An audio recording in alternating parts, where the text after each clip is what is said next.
Oh, that's why.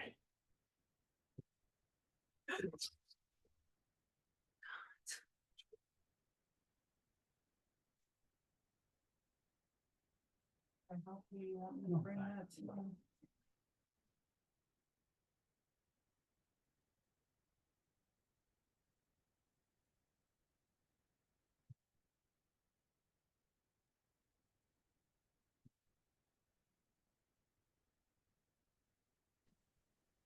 You should end that recording and restart the recording for when the class starts.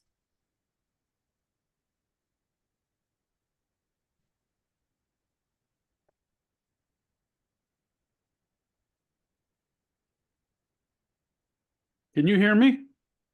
Yeah. I didn't hear the last thing you said. You should stop this recording and start recording again. Hi, this is adamberkowitz from Wrestling the Angel.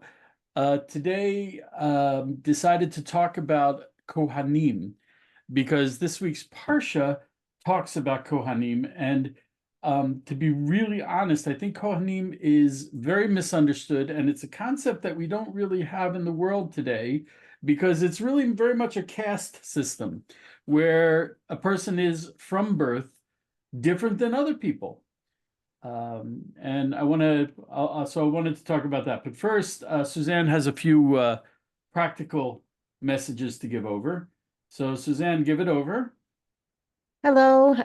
So just a quick note, this is the last open registration class that we're going to be doing for this sort of discussion. And after that, it's going to be locked down to members only for the live class. We will be recording it, and people who are members get access to these recordings at least a day before the public do.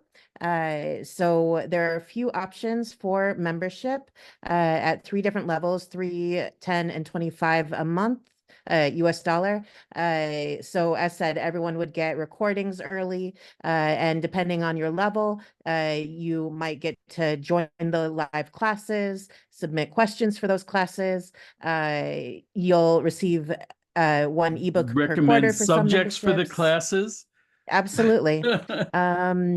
And at the highest level, also receive one physical book each quarter that's written by Eliyahu. He's got a number of novels. Yeah, so if you are interested in those benefits, then you can join it through YouTube. We also have a Patreon at patreon.com/wrestlingtheangel. And that's my message. There you go. Okay. So like I said, I'm going to be reading, the class. Wait, Larry, you're in the class. This is the class. Okay. So I'm going to be teaching about Kohanim now. The reason why I chose Kohanim is when I speak to either non-religious Jews or Christians, they totally misunderstand the concept of Kohanim. Kohanim is a subset of the tribe of Levi. Levi was the third child of Yaakov, of Israel. So the Levites were an entire tribe, and a subset is the Kohanim. And it's a little interesting how that came about, because when God brought the plague of the death of the firstborn into Egypt, the firstborn were spared, but that doesn't mean that they got off scot-free. The firstborn were as if they died. They had a debt to God, and that debt would be paid off by them serving in the tabernacle and later in the temple. So that's what the firstborn were supposed to be doing. The Bechorim. And the people who served in the temple, because they had to be so focused on serving in the temple, they were exempt from working the land of Israel. So they did not get a portion in the land of Israel. that, as I said, was supposed to be the Bechorim, the firstborn. They would not get, when they left Egypt, they were not supposed to get a portion in the land of Israel. What happened is very quickly, we encountered the sin of the golden calf, and the firstborn took part in that sin. And when they took part in the sin, they became ineligible to serve in the tabernacle. So who did not take part in the sin? The Levites, the tribe of Levi, the entire tribe of Levi. So the entire tribe of Levi was then dedicated to serve in the temple, but as such, they lost their inheritance in the land of Israel. They were not going to get land. I want to point out that there's one notable exception. There was one person from the tribe of Levi who did take part in the sin of the golden calf, and that was Aaron, who became the priest. Okay.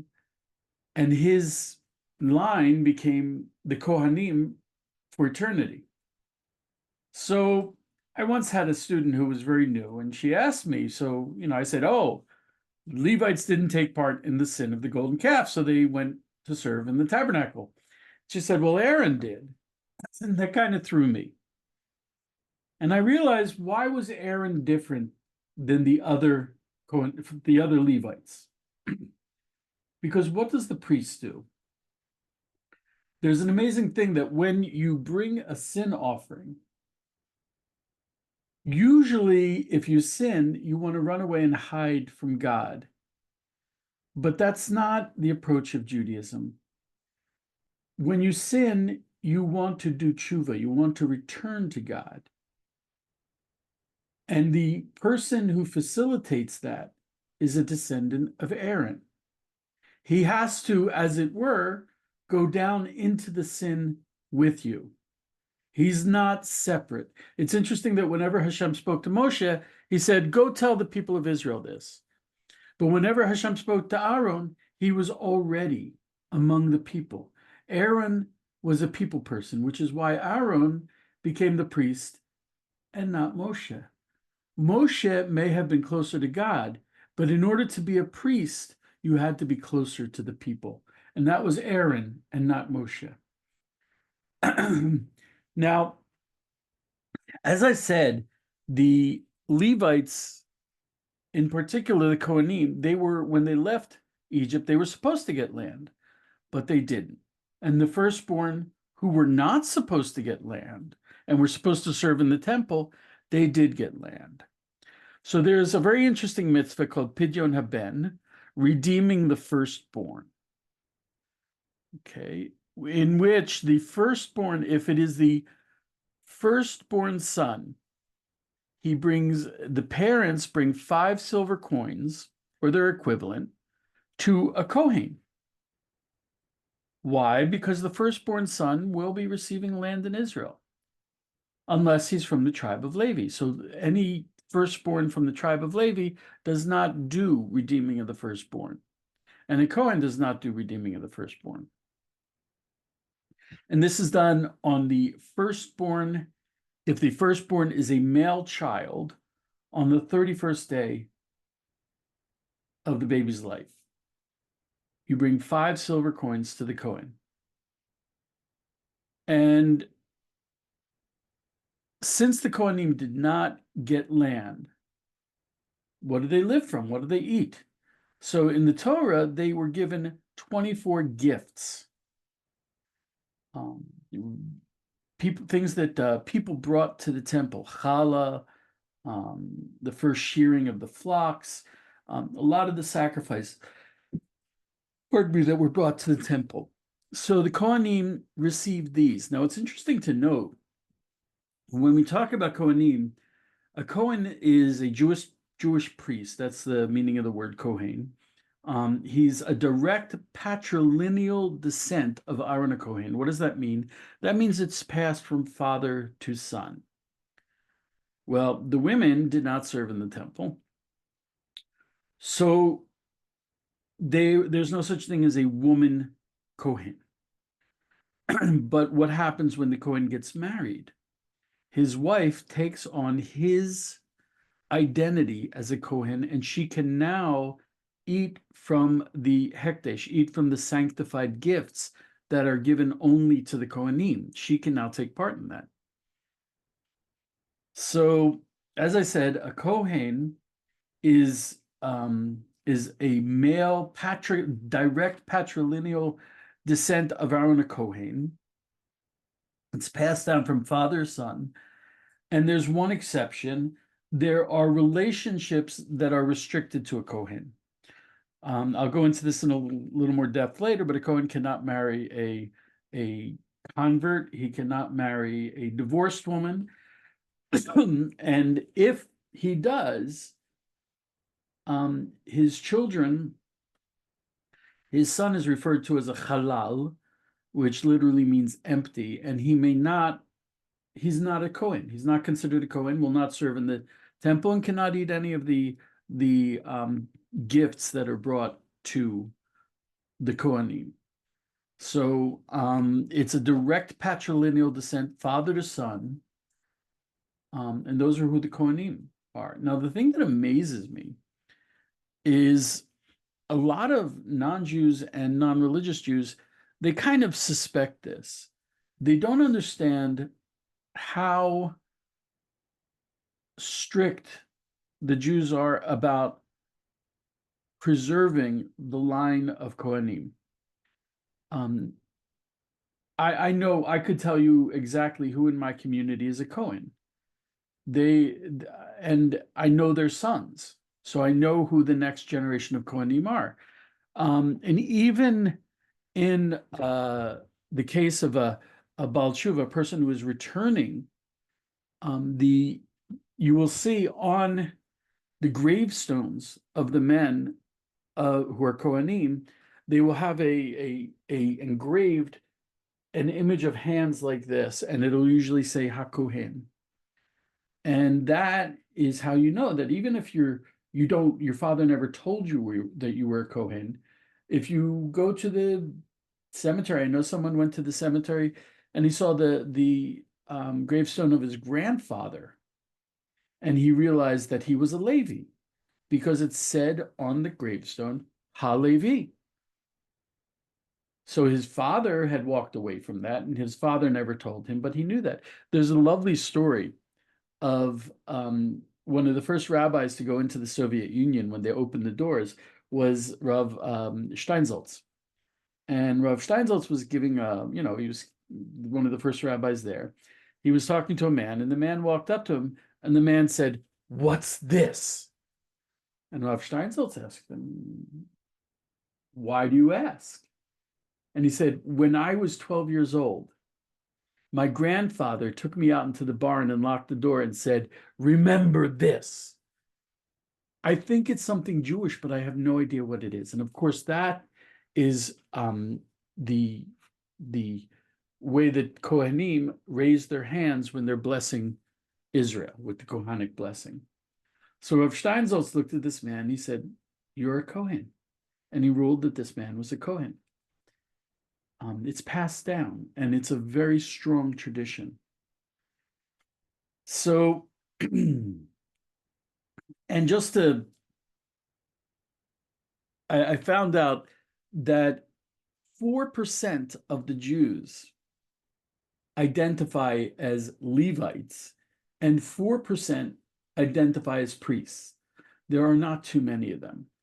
And what's interesting is they've done DNA testing, and they've discovered what they call a haplotype, a gene that is passed down from father to son.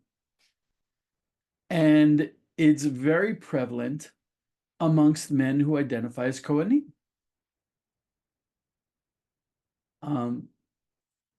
And it's not, you cannot use it to say, hey, if you take the test and you say, hey, I've got the Kohen gene, it's not enough to prove that you're a Kohen, because as I said, if someone in your ancestry had a non-kosher wedding for a Kohen, you would not be a kosher Kohen. But it is interesting that this This tradition has been borne out by science.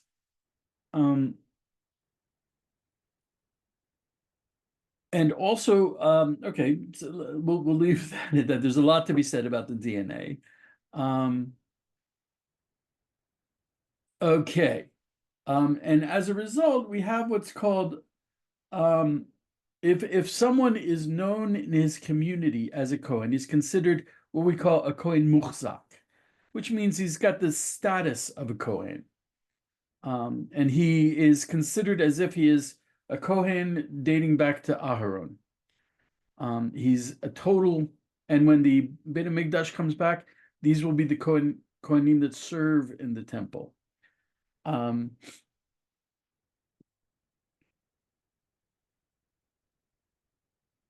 Okay. Going on, Kohanim, they get special honors. Of course, the biggest honor is they served in the Beit HaMikdash, in the temple and in the tabernacle, where they offered up the sacrifices.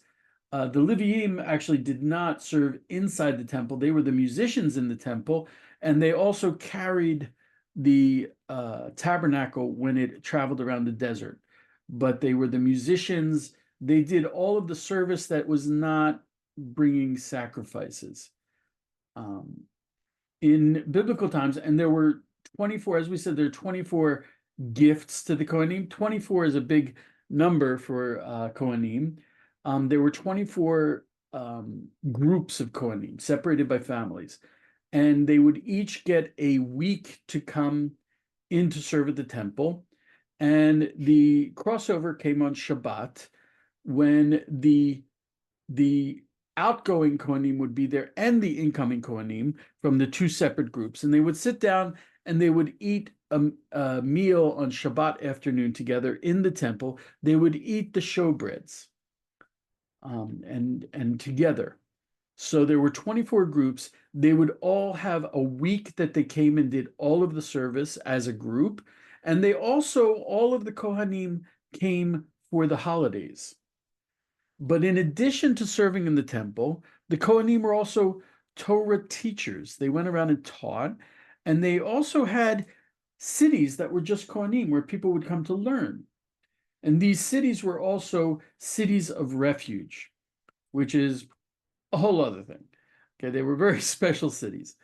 And they also, Kohanim, and this is very relevant, our Christians will know this, they also diagnosed and helped cleanse people who were struck with tzara'at, which is usually mistranslated as leprosy. It's a skin disease that shows a spiritual problem, usually related to the Chazal. The sages teach us that's based on speaking ill of others, of slander. And in the New Testament, what I find is amazing is the New Testament has several cases where Jesus heals people with this skin disease, but he doesn't, what he does is he says, okay, I've healed you, now go to the Kohen and be declared clean. Okay, there's an interesting thing about tzara'at. A person is not considered to have tzara'at. They can be visibly have the signs, but they're not considered to have tzara'at until the Kohen says you have it. And there are times when the Kohen is not permitted to diagnose tzara'at. For example, during the holidays, because there was a big interest in having everyone come up to the temple. So the Kohanim were forbidden for diagnosing tzara'at. Also, a bride and groom, they could not be diagnosed with tzara'at because there was a big interest in having them come together as man and wife. So the Kohanim also served to deal with tzara'at.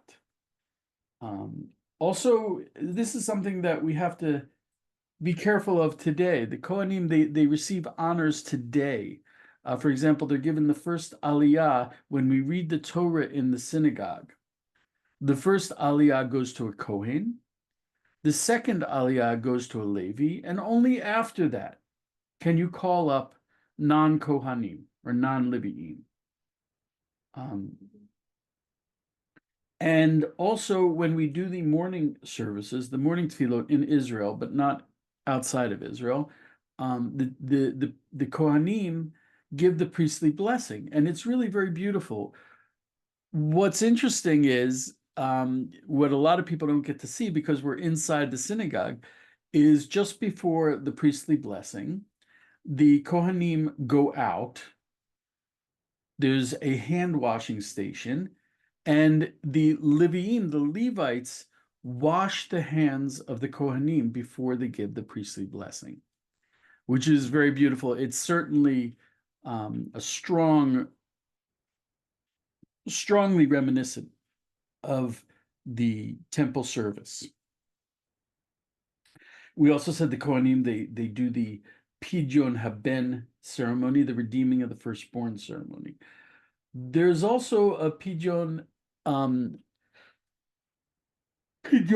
Chamor, which is if there's a firstborn donkey, the firstborn to the mother donkey, that is also redeemed. Interestingly enough. Okay. Are there any questions up until now? Just a couple of comments. Yeah, Some nice sure. comments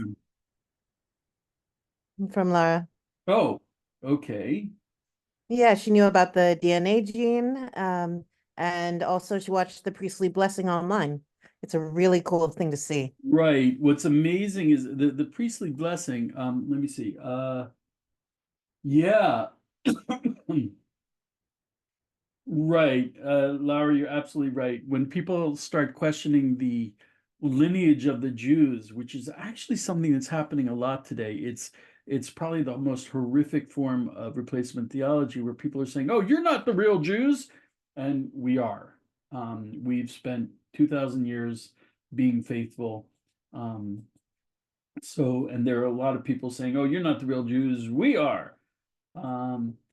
Yeah, the priestly blessing. Oh, that's what I wanted to tell you. Gosh, the priestly blessing is amazing because there are several hundred Kohanim up in front by the Kotel, and they're blessing tens of thousands of Jews. So there's recently been a big effort, especially by the Temple Institute, to run temple reenactments, and the Kohanim dress in full dress, kosher garments for temple service. They've even devised, but those are explicitly described in the Torah.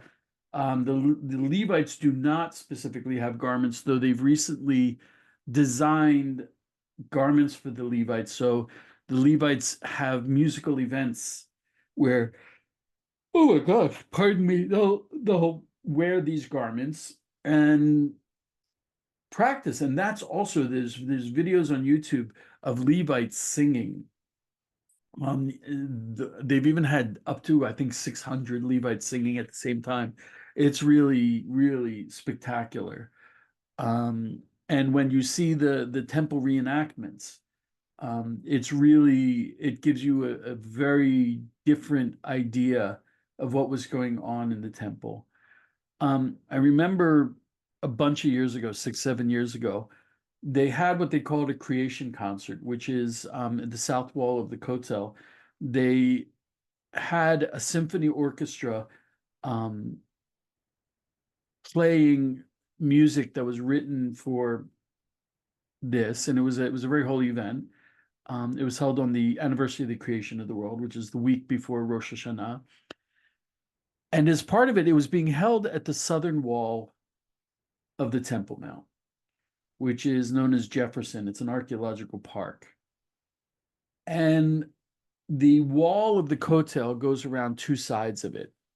It's very high, it's very tall. You can go up, there is a catwalk and a fence. And for this event, what they did was they had Kohanim dressed in the Bigdei Kehuna and the Kohanic clothes, and they took up large shofarot, and there were at least a dozen of them up on the walls, and they put spotlights on them. So it's dark night, We're standing down below. The wall is at least 20 meters tall. And up top, you have Kohanim in their dressing, blowing shofarot. I mean, that's the closest I've ever come to seeing the glory of the temple. We're close. We're coming really close to the glory of the temple.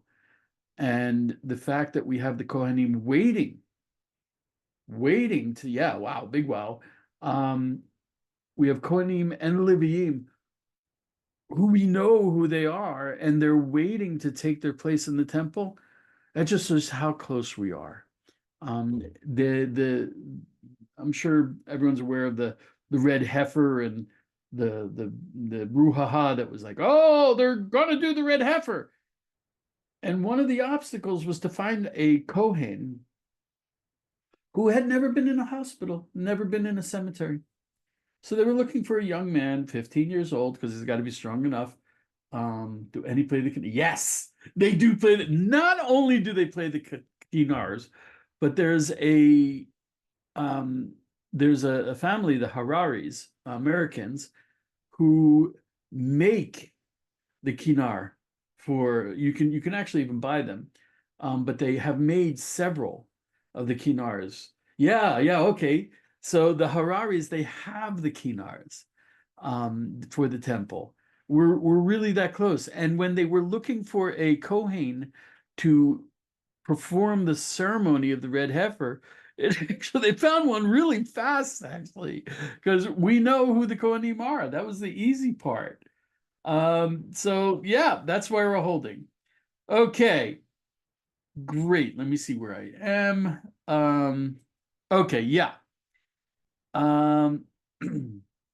So in the temple, the Kohanim offered the sacrifices. They were also the Torah teachers and the bearers of tradition, and they were given the gifts that were intended for the Kohanim in the temple. I also found out it's forbidden to ask a Kohen to perform a menial task, such as fetching something. I remember once when I was in yeshiva, we had a meal as the yeshiva, and after the meal, when we went to say Birkat HaMazon, the blessing after the meal, my rabbi, one of my rabbis, came over to me and said, "Okay, you do the zimun, which is where one person invites everyone to say the blessing."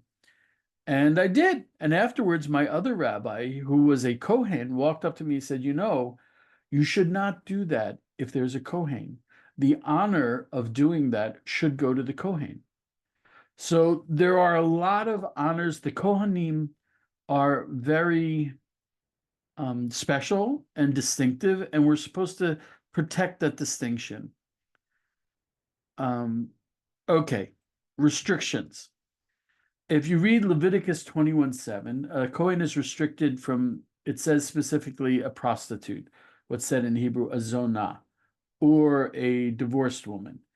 In the Mishnah, in the oral tradition, we understand that to also mean a convert, or a freed maidservant, or any woman who engaged in a forbidden sexual relationship. Because we learned in last week's Parsha that being holy specifically refers to sexual relationships. So Kohanim have to be on a very, very high level. So for that reason, they are forbidden from these relationships. And if he has one, and they are children, they are no longer Kohanim. They're called Halalim. Jewish law, if you in verse 21:1 in Leviticus, says Kohanim may not have contact with corpses, because that's tumah. Renders a ritual impurity. So today Kohanim will only go into a cemetery for close family members. And that also, there are a lot of, you'd be surprised at how many different ways a person can have proximity to a dead person, even going into a hospital where there are dead people will render ritual impurity from proximity to a dead person. So the hospitals in Israel will send out notices and say, okay, there's a dead person, and Kohanim have to be outside. I was told of a very, very, very, very holy Rebbe, a spiritual leader, and he was a Kohen, and he was very sick, and he was getting ready to leave the world, and he was in the hospital bed with his children, including his sons.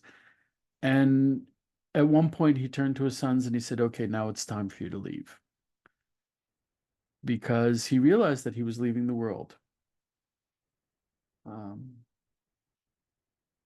And the only way to become pure from that is through the waters of the red heifer, which we said, God willing, are going to be coming back very soon.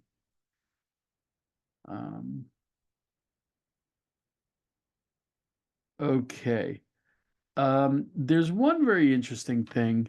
When we're talking about proximity to a dead person, you can only serve Hashem in joy. So when a priest is in mourning, he does not give Birkat Kohanim, the priestly blessing. And it's interesting in the Parsha of the Torah of Achrei Mot, after the death of Aaron's sons, that's when Aaron learns the laws of Yom Kippur. And the reason is that he was under the impression that after his sons died, he should not serve in the temple. So Hashem taught him, and Moshe taught him, yes, you do. First of all, you're the Kohen Gadol. And second of all, it's your sons. But even for his sons, he would not be able to serve in the temple.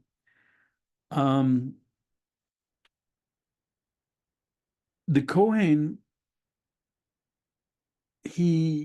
there's two sets of people who have similar laws about this. One is the Kohanim, and the other is the king.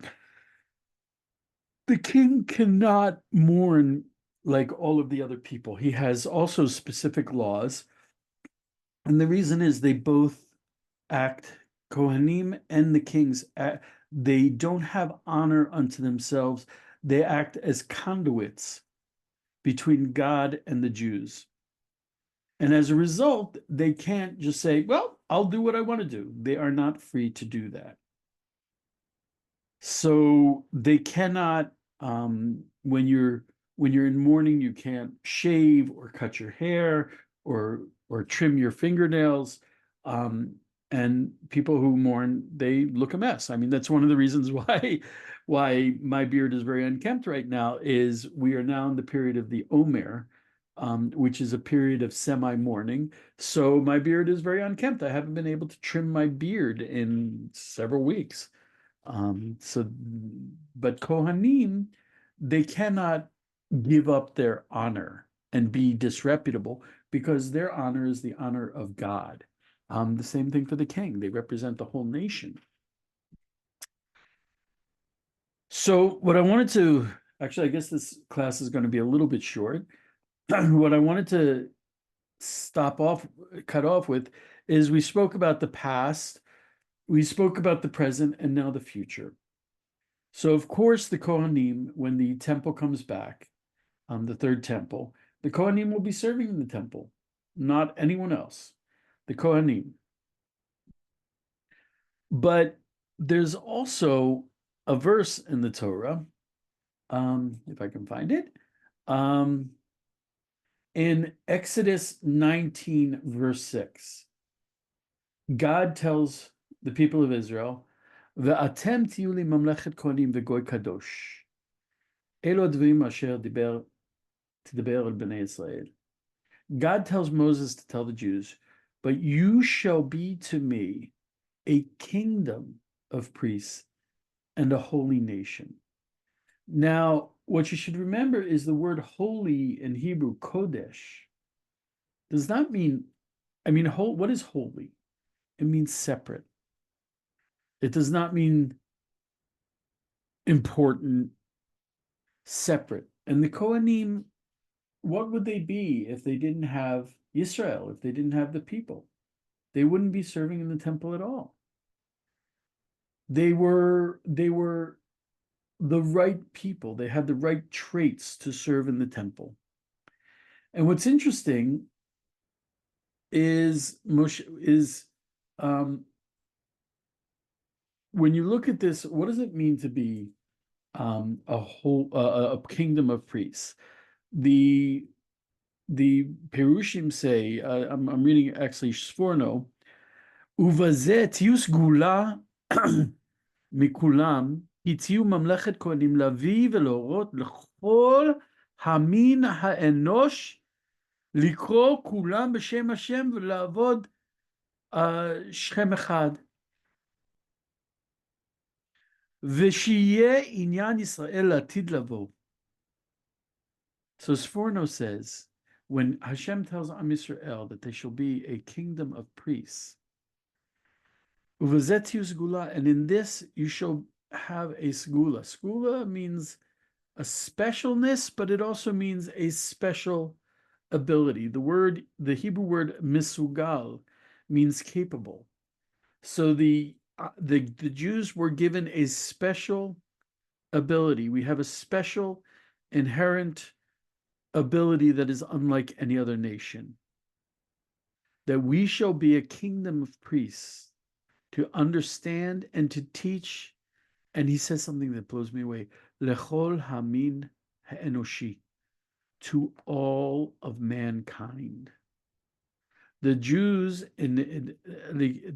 are going to in Latid Lavo, in the end of days, our purpose will be to call everyone around, all of mankind, to serve Hashem. That will be our function, Atid Lavo, meaning in the end of days.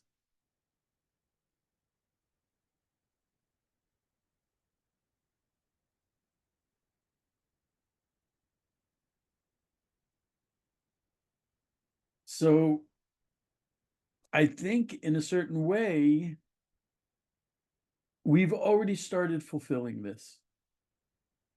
I think when we came back to Israel, I mean,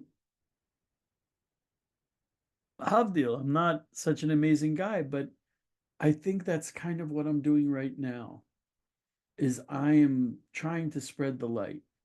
When it came to living outside of Israel, it was totally appropriate to live in ghettos and build walls. But now that we're in Eretz Israel, we have to fulfill our function as it's described in the Torah, which is to be a light unto the nations. And as Sforno said, to all of mankind. And that's very difficult for a lot of Jews, to open up the doors that have been shut for so long. So God willing, we're going to return to our function and teach all of mankind, be priests, a holy nation, to teach the world. And God willing, there's another thing. With Pesach Holiki, I was talking to him once about the third temple.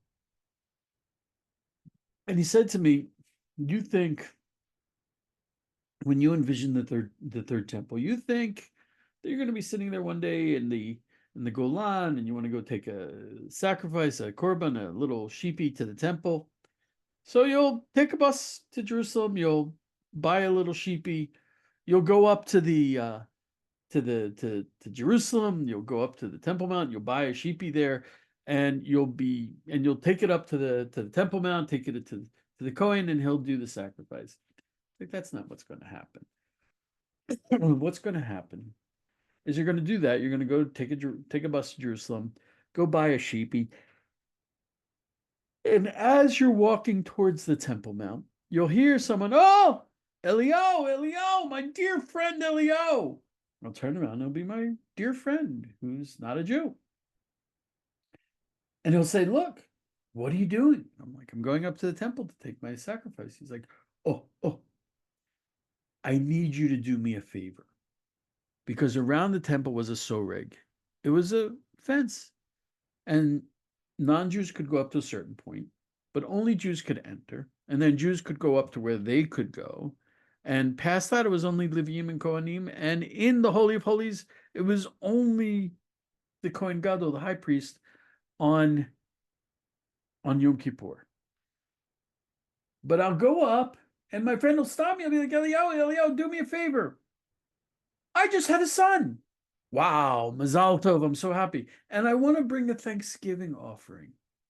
I want to thank Hashem for my son. Here's a little sheepy. Could you do me a favor? Could you take my sheepy through the soreg up to the Kohen and have him sacrifice my sheepy to God because I'm so happy? Of course. So I've got my sheep and his sheep. And then I hear, oh, Eliyahu. And another man comes up to me, another non-Jew, because there's so many more non-Jews than Jews. To be a priest for the Jews, 4% of our nation is enough, the Kohanim. But to be a priest for all of the nations, it'll take the entire Jewish people, which is actually only 0.02% of the world. And all of a sudden, I'll have 100 non-Jewish friends asking me to do a favor and help them bring their sacrifice to God of Israel in the third temple. And that's what's being a kingdom of priests is about. A kingdom of priests to the entire world, to the entire, or in the language of the Sforno, for all of mankind. It's not enough to give them pretty words. We have to be pure. We have to show them through our actions. We have to bring them closer to Hashem. It does not mean convert them to Judaism, God forbid. But I think even people who are not Jewish, they want to come close to the Bible. They want to come close to Jerusalem. They want to come close to the God of Israel. And that's going to be our function. Okay. I think I've talked long enough, probably too long. Any questions to this point? Suzanne? Lara? No, I'm just enjoying it. Okay. You should. You're in Jerusalem now. You've got a front row seat. For sure, yeah. Because and it's happening. It's happening. I didn't I already knew everything or most everything that you said, and I wish I was in Israel right now. I've been to Israel 4 times. God bless you. God bless you. That's beautiful. And yeah, it's not so complicated, but I'll be really honest. What bothers me is when people rewrite the Bible. When people say, and I'll throw it on the table since, there are people who listen to these videos who are Christian. They'll say, oh, Jesus was a priest. No, he wasn't. He was from the tribe of Judah. He was born in Bethlehem. He came from the tribe of Judah. As we know, a priest is the tribe of Levi. When people rewrite the rules and they can say, oh, someone else can be a Kohen. No, we know who the Kohanim are. And when I was talking about the red heifer and saying, oh, they found the Kohen, I had a disturbing amount of people saying, oh, how did they know? And I'm like, we've always known who the Kohanim are. yeah, The Kohanim is a tribe, and we know it. We know who they are. So I try to tell that to people mhm. and explain to them in the synagogue service. A Cohen comes up first to the bima to read from the Torah, and then the Levi, and then the third is the non is the other, I'll tell you a I try- story. I'll tell you a story. My son, I have teenage sons, and they have a lot of friends in the town. And my sons are musicians, so a lot of their friends are, whatever. They have difficult home lives, or parents that aren't together. And there's one young man who has, both of his parents are very difficult people. They're divorced, and they're also, as individuals, they're very, very difficult. And his name is Shaggy. Well, that's not his name, it's his nickname. They call him Shaggy. And he's 16, 17 years old, and they're not religious. But I'll have them over for Shabbos. And one time Shaggy was, not one time, the first time Shaggy came to dinner, we're if we have 3 men, that's when we do the special invitation for the blessing after the meal. It's called a zimun. And when it came time to do the blessing after the meal, I turned to Shaggy. I said, "You lead us." And he said, "No, no, no, no." I said, "Shaggy, you're the Cohen. I have to let you in from what I learned from my rabbi." And I said, "You're the Cohen. That's for life. That's so special. And God willing, it'll become even more special." And I started telling him about all the experiences that I've had with the Temple Institute, and how Kohanim, there's a registry now for the Kohanim. And it's a very special function. It's a very special, I want to say status, but it doesn't mean, oh, he's great. And Shaggy was deeply touched. And now, whenever he comes over to my house, I'm like, "Shaggy?" And he's like, jumps right in. He's into it. Oh, wow. It's on one hand, Western culture, we're all the same. And that's not true. That's a lie. And they'll point to the caste system in India as a horrible thing. But it's something very different to say, look, you were born to serve God in a special way. Yes. You were born to help me serve God in a way that no one else can do it. And it goes back to your ancestors. This is who you are, deeper than genetics. And Shaggy certainly got that message. So, this whole thing of we're all the same and you can be whatever you want is a lie. A non-Cohen cannot be a Cohen. You only can be a Cohen if you're descended, if you have a clear family tradition, that you're descended from Aaron. You can only be a Levi if you have a clear family tradition that you're descended from Levi, which is where there's a horrible form of replacement theology that's coming around today, which is people claiming, oh, we are, I love when people have this desire to connect with Israel, but when they say we're grafted in, we are a tribe. There's actually a guy who lives in my town. He's German, and he's kind of a cult leader. And he says, we are the tribe of Ephraim. I said, you mean you're like, no, we are the tribe of Ephraim. Why? Because we believe that. You're not a Cohen because you believe you're a Cohen. You're not a Jew, which is the tribe of Yehuda, also the tribe of part of Manasseh. You're not a Cohen or Levi or Yehuda or Manasseh because you believe it. It's because you have a clear family tradition. It has rights, responsibilities, obligations. And it's not a matter of faith or belief. It's a clear family tradition. And cultures that do not have tribal traditions don't understand how strongly the tribal identity is protected. I'm a Jew because I'm from the tribe of Yehuda. Kohanim are Kohanim because they're from the tribe of Levi, and they have the tradition, a clear family tradition. So clear that it's engraved on the gravestones, not just as long as they live, but after they die. That's a pretty strong thing. It's, I think, stronger than genetics. Yes. Yeah. And it's when we talk about the, Mashiach, the end of days, we need this. We need this to be true. We don't need it to, if it's made up, you're messing with something that's really important. I know.